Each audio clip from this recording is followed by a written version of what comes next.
काल परवाचा व्हिडिओ जो बघितला तो अतिशय दुर्दैवी आहे। पण तिथे असणाऱ्या लोकांची चर्चा केल्यानंतर गेल्या 2-3 महिन्यामध्ये बऱ्यापैकी वचक हा कुठेतरी पोलीस प्रशासनावर आलेला दिसतोय। पण काही तिथे असणारे जे पूर्वीचे नेते असतील नाहीतर ज्या गँग आपण ज्याला म्हणतो त्या गँगला फार चुकीची पद्धत त्या ठिकाणी लागली, नाही तर सवय लागलेली, ती सवय मोडायला थोडासा वेळ त्या ठिकाणी लागतो। पण ती घटना जर घडत असेल तर त्याला होम मिनिस्टर तर जबाबदार आहेच, पोलीस प्रशासन आहेच, पण पालकमंत्री म्हणून सुद्धा कुठेतरी जो वचक त्यांनी अजितदादांनी अधिकाऱ्यांवर आणलेला आहे तो कुठेतरी कमी पडतोय असं आपल्याला म्हणावं लागेल। त्यामुळे अशा पद्धतीचे व्हिडिओ जर बाहेर येत असतील तर हे योग्य वाटत नाही। त्यामुळे पोलीस प्रशासनाने त्या बाबतीत लक्ष देण्याची जरूरत आहे।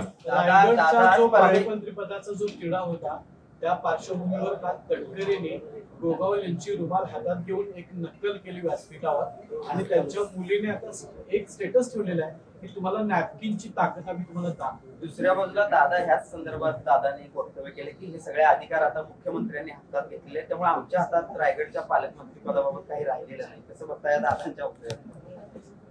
रायगडच्या पालकमंत्रीचा विषय काय सुटेल असं वाटत नाही, नाशिकचा सुद्धा सुटेल असं वाटत नाही। याच्यामध्ये वाद होत राहतील, एकामेकाच्या विरोधात तिथं बोललं जाईल, पण ह्या सगळ्या गोष्टींमध्ये म्हणजे या राजकारणामध्ये होतच एवढं की पालकमंत्री नसल्यामुळे त्या जिल्ह्याला खूप मोठी अडचण तिथे येत असते आणि तसं बघितलं तर रायगडला नाशिकला ती अडचण आता जाणवायला लागलेली आहे। पण हे सर्व जे नेते आहेत ते आपापसात लढत बसलेले आहेत आणि मुख्यमंत्र्याला जो तो अधिकार तिथं असेल तर मुख्यमंत्री साहेब त्या बाबतीत का निर्णय घेत नाहीत हे खरं तर मला शंकाच आहे। कदाचित 2 मित्र पक्षामध्ये वाद हा चालू राहावा असं कदाचित मुख्यमंत्री साहेबांना वाटत असावं, म्हणून त्या बाबतीत ते अधिकार असताना सुद्धा निर्णय घेत नाहीत, एवढंच आपल्याला त्या ठिकाणी म्हणावं लागेल। आणि नाशिकच्या बाबतीत बोलायचं झालं तर लवकरच म्हणजे 2026-27 मध्ये तिथं धार्मिक खूप मोठा कार्यक्रम तिथं होणार आहे आणि तो कार्यक्रम तिथं होत असताना म्हणजे आपला ह्याचा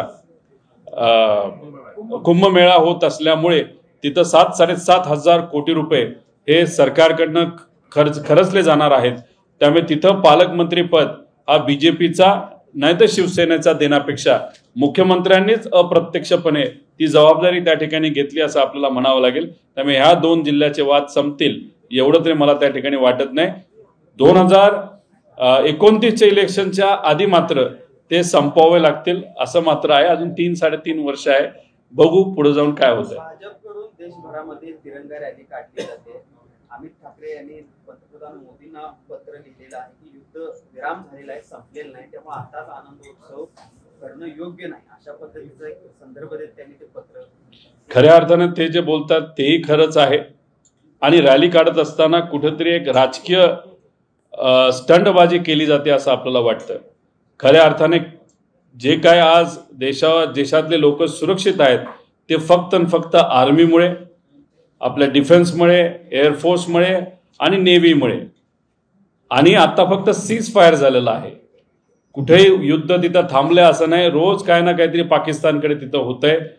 पण अशा रॅली काढल्यानंतर त्याच्यातून काय साध्य होतंय माहीत नाही, पण माझं एकच प्रामाणिक मत आहे की रॅली काढून क्रेडिट जर कोणाला द्यायचं असेल तर ते फक्त आणि फक्त डिफेन्स फोर्सेसला ते क्रेडिट तिथं देण्याची जरूरत आहे।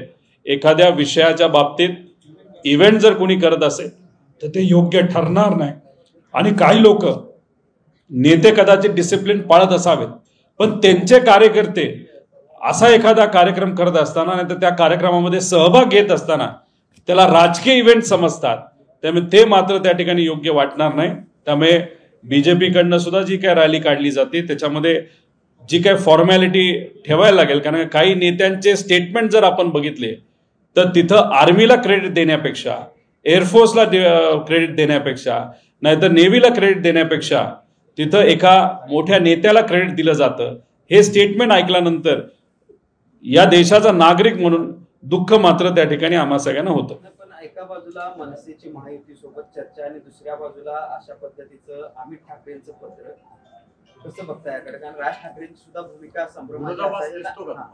युवा पिढीमध्ये अमित ठाकरे एक युवा नेते आहेत, त्यांचं अभिनंदन करतो की त्यांनी ते धाडस दाखवलंय, कारण धाडस जर कोणी दाखवू शकतं ते फक्त आणि फक्त युवा पिढीच दाखवू शकतं।